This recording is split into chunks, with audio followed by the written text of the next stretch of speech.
இயேசுவில் அன்பிற்கினியவர்களே, இன்றைய நாள் உங்களுக்கு இனிய நாளாக அமையவும் இறைவனின் ஆசீரும் அருளும் உங்களோடு தங்க உங்களை நான் வாழ்த்துகிறேன். Praise the Lord. இயேசுவுக்கே புகழ், இயேசுவுக்கே நன்றி. அன்பார்ந்தவர்களே, இன்று தாயாம் திரு அவையோடு இணைந்து நாம் அனைவரும் இந்த கிறிஸ்து பிறப்பு திருவிழா நாட்களிலே மாசில்லா குழந்தைகளின் நாளை நினைவு கூறுகிறோம். பாலநேசு இந்த மண்ணில் உதித்து இந்த மண்ணில் நிலைத்திருக்க தங்களது உயிர்களை பலியாக தந்த குழந்தைகளின் விழா என்று அவர்களை நினைவு கூறும் நாள் என்று. அன்பார்ந்தவர்களே, போனவங்க தங்கிட்ட திரும்பி வரல, போன ஞானிங்க எங்கிட்ட திரும்பி வரலன்னு கோவப்பட்ட இந்த ஏரோது அவர்கள் கொடுத்த அந்த நாள் காட்டியும் எண்ணங்களையும் சரிவர குறித்து சுற்றெங்கும் இருந்து இடங்களிலே 2 வயதுக்குட்பட்ட அனைத்து ஆண் குழந்தைகளையும் கொன்று குவிக்கிறான் பதவி வெறியன். மேலும் நற்செய்தியை நாம் பார்த்திருக்கின்றோம். ஒருவனுக்காக, தன் ஒரே ஒருவனுக்காக பல உயிர்களை கொண்ட இந்த மனிதன் மத்தியில நம் பலருக்காக தனது உயிரையும் கொடுக்க ஆண்டவர் முன் வந்தார் அல்லவா? அவர் பலருக்காக தன் உயிரை கொடுத்தார். ஆனால் இவன் தன் சுயநலம் என்ற இவன் ஒருவனுக்காக பல சிசுக்களின் உயிரை கொன்று குவிக்கின்றான். மழலை மொழி பேசி அன்பினால் சிரித்து வாழும் இந்த குழந்தைகள் நமக்கு ஒரு பாடத்தை கற்றுக் கொடுக்கிறார்கள். அடித்தவர்களிடமே அழுது கொண்டு திரும்பி வருகின்ற குணத்தை கொண்டவர்கள் இந்த குழந்தைகள். அன்பார்ந்தவர்களே, மத்தேயு நற்செய்தி 19ஆம் அதிகாரம் 14ஆம் வசனம் சொல்லுகிறது, குழந்தைகளை என்னிடம் வரவிடுங்கள், அவர்களை தடுக்காதீர்கள், ஏனெனில் விண்ணரசு அவர்களுக்குரியதுன்னு ஆண்டவர் இயேசு சொல்லுகிறார்.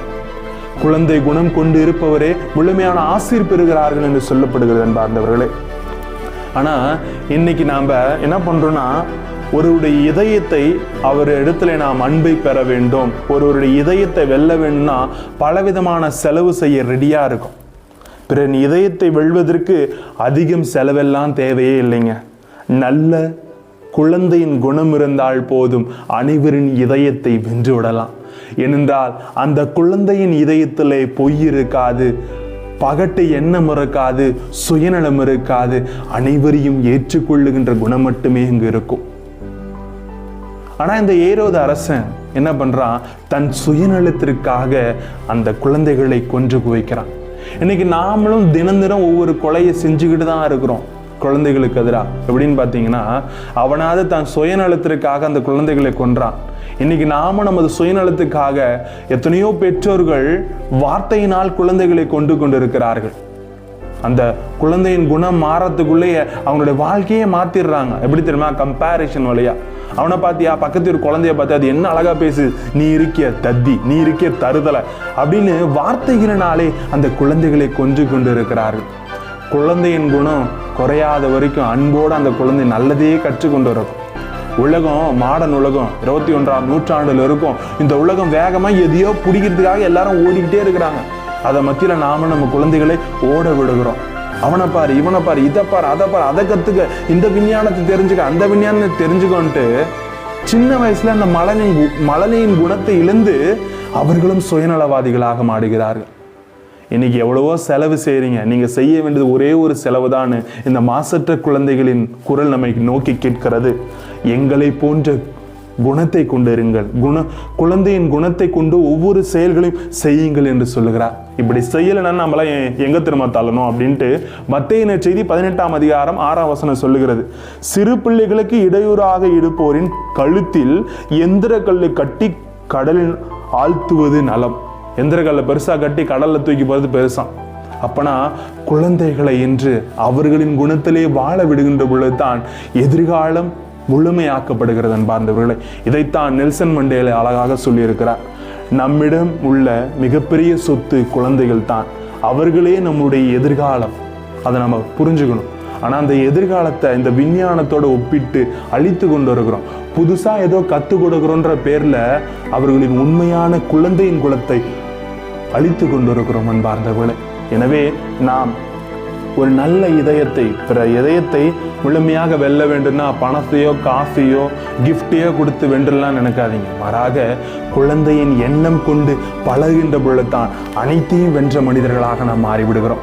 அதைத்தான் இன்றைய நற்செய்தி நமக்கு கற்றுத்தருகிறது. அதே போல இந்த மாசற்ற குழந்தைகள் சாவறதுக்கு யாரை தெரியுமா காரணம்? குழந்தை இயேசு ரெண்டாவது ஏரோது அரசன், இந்த ஞானிகள்.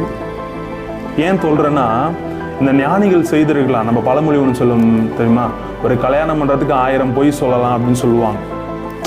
இந்த பழமொழியோட ஒப்பிட்டு பார்த்தோம்னா, இவர்கள் நினைத்திருக்கலாம், போயிட்டு ஏரோது அரசங்கிட்ட திரும்பி வந்து, அந்த வானத்தூர் நீங்கள் அங்கே போகாத திரும்பி போயின்னு சொன்னாலும் அவங்க போயிட்டாங்க. ஆனால் அவங்க திரும்பி வந்து, அப்பா நான் தேடினேன், அந்த குழந்தை இந்த நாட்டில் பிறக்கல போல, நீ தான் அரசனாக இருக்கலாம் அப்படின்னு சொல்லிட்டு ஒரு வார்த்தை சொல்லிட்டு போயிருந்தேன். என்னவோ அந்த ஏரோது அரசன் வேற்று சிந்தனை சிந்தித்திருக்க மாட்டான், இத்தனை குழந்தைகள் இறந்திருக்காது. இப்படி ஒவ்வொரு முறையும் நாம் வேறு கண்ணோட்டத்திலும் பிறர் நலன் கருதி சிந்திக்கின்ற பொழுது, குழந்தையின் குணம் கொண்டு சிந்திக்கின்ற பொழுது, நமது வாழ்விலும் குழந்தைகளாகவே இருக்கின்றோம். எனவே இந்த சிந்தனை கொண்டு வாழ்வோம்.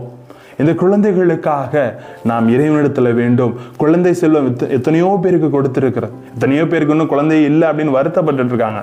அதனால் நம்மிடம் இருக்கின்ற குழந்தைகளை நாம் நல்ல குணத்தை கொண்டு அவர்களை வளர்த்தெடுப்போம். அவர்களை அவர்களது குணநலன்களே கொண்டு வளர விடுவோம். அதை விட்டுட்டு எதையோ அவன் மேலே புதுசாக திணிக்கிறேன்னு சொல்லிட்டு அவனுடைய குழந்தை குணத்தையும் அழிச்சு, அவனுடைய மனித தன்மையை அழிச்சு, முழுமையாக குழந்தைகளை இந்த உலகிலே நாம் குழந்தைகளாகவே வாழ விடாமல் மாற்றிக்கொண்டு இருக்கிறோம். இதை உணர்ந்து வாழ்வோம். இறையருளும் இறையாசிரும் நம்மோடு.